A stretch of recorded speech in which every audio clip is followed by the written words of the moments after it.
আসসালামু আলাইকুম ওয়া রাহমাতুল্লাহি ওয়া বারাকাতুহু। সম্মানিত দর্শক, আবারও স্বাগত জানাচ্ছি বিআর মাসুদ ব্লগের নতুন একটা ভিডিওতে। বন্ধুরা, আজকে যে বিষয়টা নিয়ে আলোচনা করব সেটা খুবই গুরুত্বপূর্ণ বিষয় এবং অনেক ভাই ও বোন এই বিষয়টা নিয়ে জানতে চাচ্ছেন। বা আজকে দুপুরবেলায় একজন ভাই, তিনি বর্তমানে ঢাকাতে অবস্থান করছেন, তিনি আমাকে জিজ্ঞেস করলেন যে মাসুদ ভাই, আমি আমার ফ্যামিলি সহ ইন্ডিয়া যাব। মানে তিনি মেডিকেল ভিসাতেই যাবেন আর কি।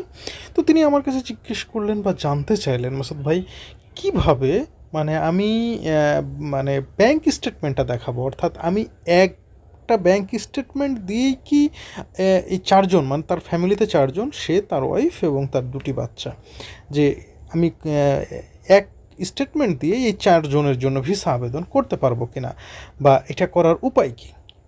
তো আসলে আমি ভাবলাম বিষয়টা মানে খুব মানে জটিলও একটা বলতে হবে, আবার তেমন কোনো কঠিন বিষয়ও না বলতে হবে।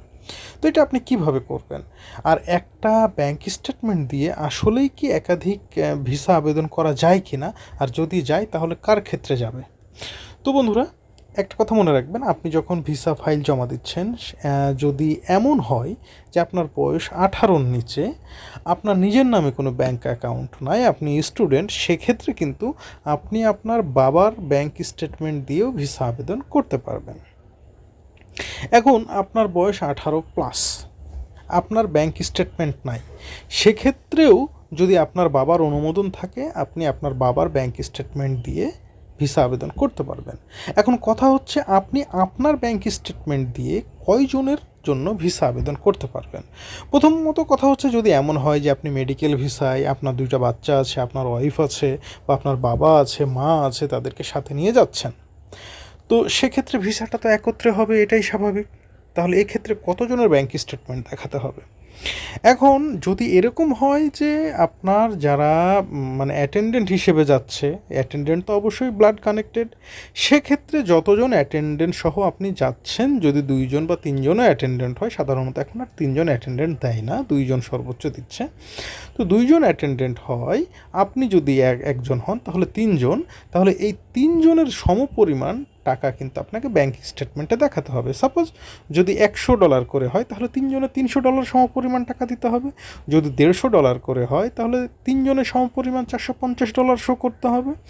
অর্থাৎ এক্ষেত্রে আপনি একজনের ব্যাংক স্টেটমেন্ট দিয়ে একাধিক জনের ভিসা আবেদন করতে পারবেন, এবং সেটা যখন ভিসা ফাইল আপনি জমা দিবেন, সেই ভিসা অফিসারের কাছে বিষয়টা কিন্তু আগে একদম ক্লিয়ার করে দেবেন, বিশেষ করে ট্যুরিস্ট ভিসার ক্ষেত্রে। আর যদি মেডিকেল ভিসা হয়, সেক্ষেত্রে হয়তো বেশি এই নিয়ে কোশ্চেনিয়ার হবে না। আবার দেখা যাচ্ছে যে আপনারা 4-5জন ফ্রেন্ড মিলে ভারত যাচ্ছেন, হ্যাঁ, বা বন্ধুবান্ধব, মামাতো ভাই, ফুফাতো ভাই, কাজিন সবাই মিলে যাচ্ছেন, সেক্ষেত্রে কিন্তু আপনাকে অবশ্যই আলাদা আলাদা ব্যাংক স্টেটমেন্ট প্রোভাইড করতে হবে। এই ক্ষেত্রে কিন্তু ওই এক স্টেটমেন্ট দিয়ে মানে অনেকজনের এটা আপনি করতে পারবেন না, বা মাল্টিপল অ্যাপ্লাই সম্ভব হবে না। সম্ভব হবে শুধুমাত্র আপনার ব্লাড রিলেটেড যারা আছে তাদের সাথে, যদি আপনি মেডিকেল ভিসায় যান, বা আপনি ট্যুরিস্ট ভিসাতে গেলেও হয়তো আপনার সাথে 2টা পিচ্চি আছে, তাদেরটা আপনি পারবেন। বা এমন যদি হয় যে আপনি আইনসম্মত অভিভাবক তাদের, সেক্ষেত্রেও আপনি পারবেন। তবে এর বাইরে বেশি কিছু আশা করা ঠিক হবে না। তো একটা বিষয় আপনাকে মনে রাখতে হবে যে ব্যাংক স্টেটমেন্টের চাইতে সবচাইতে শক্তিশালী মানে ব্যাংক স্টেটমেন্ট হচ্ছে আপনার যদি ডুয়াল কারেন্সি কার্ড থাকে। এই ডুয়াল কারেন্সি কার্ডটাই হচ্ছে সবচাইতে একটা শক্তিশালী হাতিয়ার আপনার জন্য।